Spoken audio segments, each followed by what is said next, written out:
Could I give you guys 7 points that I think are extremely important? And let me just, I've jotted these down, and I think these 7 points will also maybe help you choose a mentor. And I think it's very important that you know who the mentor is, or would there be a mentoress? Possibly. Yeah, a mentoress. You know who you're dealing with, and be very, very careful about that, and choose wisely.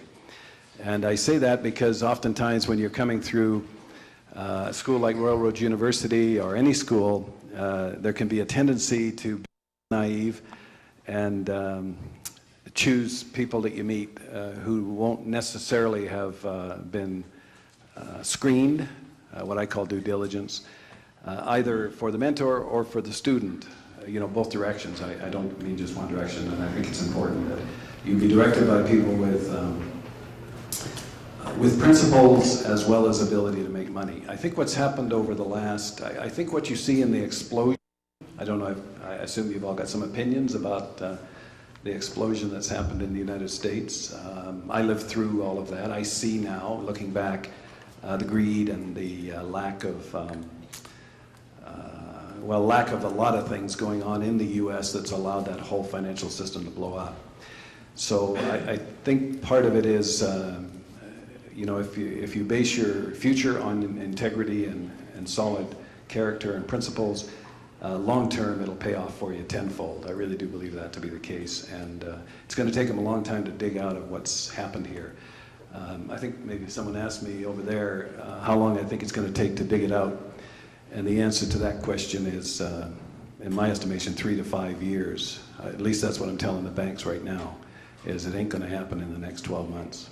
So as much as most people like to dream and like to bet on that, don't bet your cash flow on a turnaround over the next 12 months.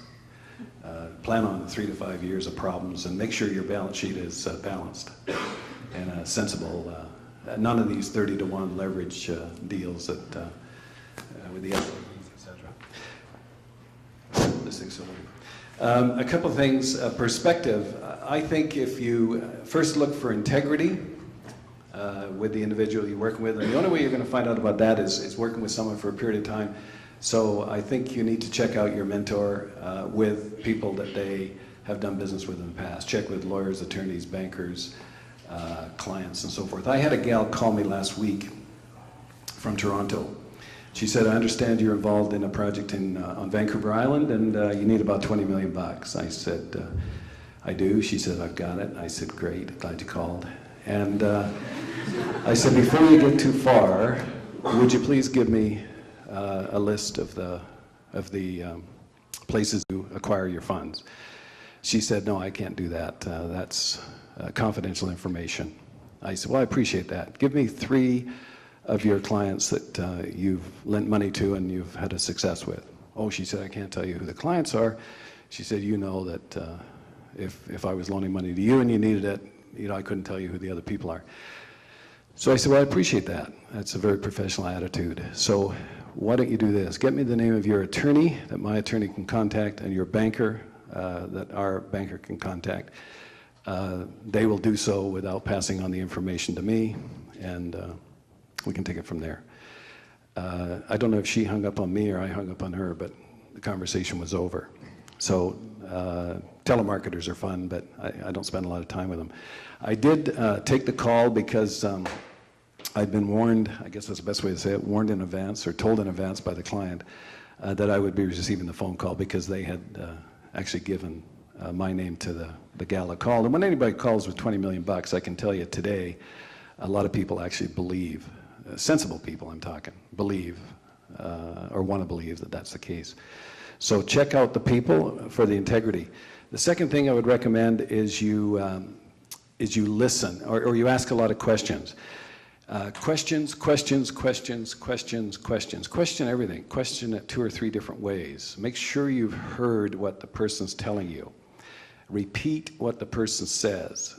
Like, for example, let me understand, if I can, what you're telling me. Let me see if I can repeat it to you. Is this what you're saying to me? Don't interrupt. So many people today, everybody's in a rush. They assume they know what the person's going to say, and they're interrupting. They're not listening through the whole conversation because the person's going to say something. When you ask a lot of questions, things pop up. You'd be amazed at what pops up. And either remember it or write it down and then check it out later. Things pop up in conversation, people pop up, names pop up, particularly if you ask the right questions. And you can elicit all sorts of things. People like to talk. Pick those pieces up and then check them out later. Check them out with whoever you have to and try to find out if they're all correct. Maybe, and then by the way, you can always call back and say, maybe I misunderstood what you were telling me. But is it really correct that you were Bill Gates' partner in '69? Because I was just at a seminar at Royal Roads and I heard this guy, Dave Howe, and he was actually talking about Bill Gates, and I didn't get the impression you were the partner I thought Paul Allen was. Now, what are you asking, really? I mean, are you calling him a liar? All you're really doing is you're trying to confirm that what you heard was correct, not that what he said was incorrect. And then what you can do is you can start to find out about the individual. By the way, listening, I have a difference between listening and hearing. Listening is one thing, hearing what they're saying is another.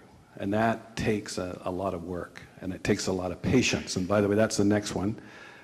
Beyond questions and beyond listening / hearing is the questions and then the patience. The patience to sit through something when a person is talking about something that doesn't appear to relate to what you're saying. And I want to give you an example here. When I was working originally in Denver with very wealthy people, well, I call them wealthy, net worths excess of $10 million back in '69. That was actually real money back then. These guys, what they would do is they'd start talking about something, and I'd have this pad of paper, and I would have my questions that I was thinking about.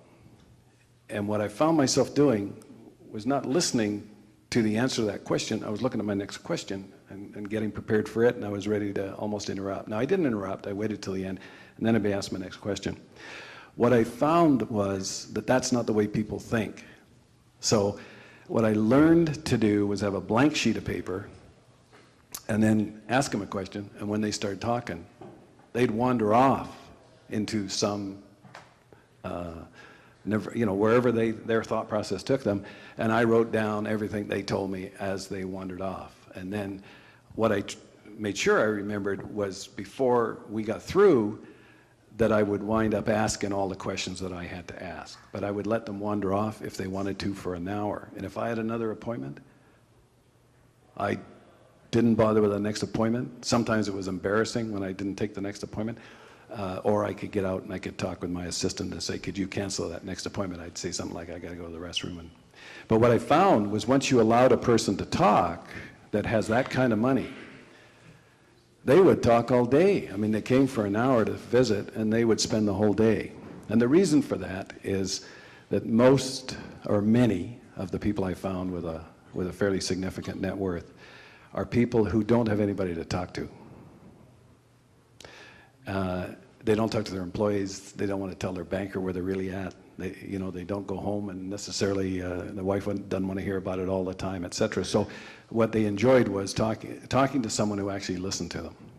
And it's amazing what you get told. And the opportunities that pop out of that kind of a situation are just fabulous if you're open to hearing what they're saying.